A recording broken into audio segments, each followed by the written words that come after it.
Hi, and welcome to this week's The Mortgage Broker broadcast. I'm your host, Craig Skelton, and beginning of September already, so I hope you had a chance to recharge over the summer holidays. September for me always feels like a fresh start, a chance to refocus and set the tone for the rest of the year. And this week's podcast is a solo episode. We've had quite a few guests recently, quite a few guests over August, and we've still got some guest episodes coming up in September. But today's a solo one, and I wanted to talk about long-term resilience and goal setting and how to build a business that not only survives the ups and downs, but also thrives over the long haul too. So why do long-term goals matter? Well, in our industry, everything moves fast. Rates change, lender criteria changes, client circumstances change overnight. And if you're only thinking from deal to deal, you always feel like you're just treading water. And that's why long-term goals matter so much, to give you that guiding light that keeps you on course when the challenges hit. And as we know, the challenges will certainly come as a self-employed broker and business owner. But long term doesn't have to mean something that's the next decade. Right now, as we head into the last 4 months of the year, you need to be asking yourself, what impact do I want to have by the 31st of December 2025?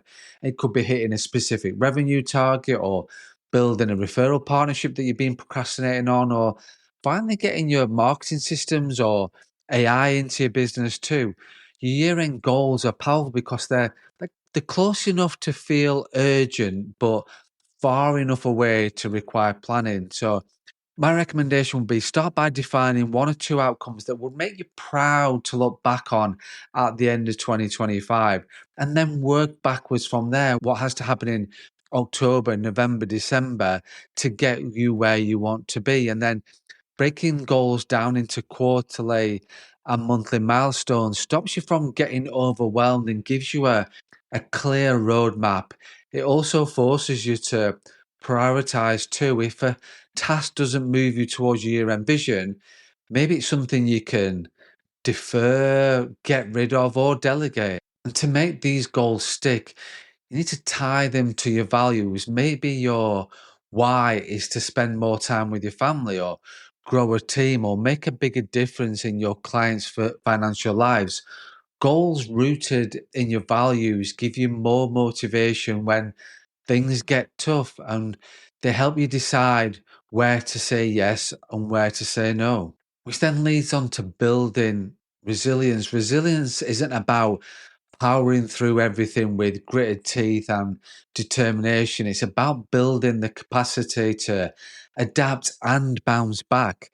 That starts with your mindset. In a sense, it's sort of like focus on what's within your control, your planning, your business, your reactions, your attitude, and accept what isn't in your control, like lender criteria, rate movements, underwriters' decisions, clients that ghost. The more energy you waste on things you cannot influence, the less you have for what really matters. So, how do you do that? Well, here's a few practical ways to strengthen resilience as we crack on towards the end of the year. The first thing to do is set micro goals. In addition to your year end targets, pick one or two small wins that you can achieve every single week. Whatever that looks like to you, it doesn't really matter. Just each small win builds confidence and momentum, which then moves on to the second thing, which is schedule regular reflection. Take 10 minutes at the end of each week to ask yourself, and be honest with yourself as well, what's worked, what didn't work, what will I do differently next week? Reflection turns experience into insights and stops you repeating the same mistakes. And the third thing is protect your energy. Long hours are sometimes unavoidable. I absolutely get that. But burnout is optional. Make sure you're taking breaks, moving your body, going out for a walk, getting from behind that desk and switching off. And that doesn't mean sitting with your phone and scrolling through social media. It means take a break. Sort of, like I said, go for a walk and really detach and really switch off, because a rested advisor, a rested business owner makes better decisions and recovers faster from setbacks.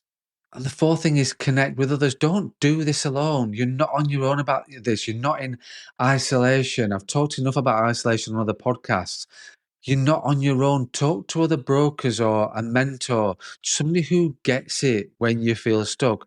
Sometimes a quick chat, a vent, a rant, whatever you want to call it, can reset your perspective and even spark new ideas as well. You can also practice negative visualization. So, what is negative visualization? Well, this is a bit of a classic tool. And briefly, just to explain, imagine a deal falling through. Imagine something not going the way that you want to be. So, imagine a deal falling through or a client saying no, whatever that looks like. And then rehearse how you would respond calmly and constructively to that challenge. And when these challenges happen in real life, which they will, you're mentally prepared for those negative and for those challenges. Because remember, resilience is a muscle. The more you test it, the stronger it becomes. Challenges you encounter over the next few months, and that will absolutely happen. We all know that those things will happen. Doesn't really matter on what it looks like because those challenges will happen, whether it's from a business point of view or a personal point of view. They're all opportunities to build that muscle. So, what can you do? So, now's about kickstarting your plan after your summer break. If you've been taking it easy over summer, then now is the perfect time to reset. So, how to kickstart your year-end plan? So, review and refine your year-end goals. Break them down into monthly milestones. Schedule strategic thinking time into your diary. Use systems, automation to free your brain, free up your brain for the bigger picture. So that's it. That's today's the Mortgage Broker broadcast. That's this week's podcast. Just a quick reminder, if you are looking for support in building these foundations, check out the Broker Foundry. It's a YouTube channel that Jonathan Needham and I have created. I'll not go too much into it on this podcast. He's been on the podcast a few times talking about it. I'll put a link in the show notes to about the Broker Foundry YouTube channel so you can start to look and subscribe on there. And just before I wrap up, I wanted to share something for you. For those who are considering going self-employed as a mortgage broker, on my website, I've created 3 self-employed broker pathways to help you choose the route that fits your journey to freedom of being self-employed. So have a look at that. There's one pathway for new brokers, newly qualified, one for those that are looking to build your own brand and business, and then the last one is about becoming an AR of my DA network. So have a look at that as well. And the last one is about becoming an AR, and about becoming an appointed representative. So have a look at my website. Just got the information. Any questions you've got on that, please let me know. But all 3 paths emphasize trust, honesty, integrity, and are designed to meet your needs wherever you are in your career. So that's it. That's this week's podcast on long-term resilience and goal setting. Hope you felt inspired to take on action towards the end of the year and finish your year strong as well. If you found this podcast helpful, please share it. Please leave a review. Please subscribe as always. Thanks for listening. Have an amazing week. And please don't forget to run your own race.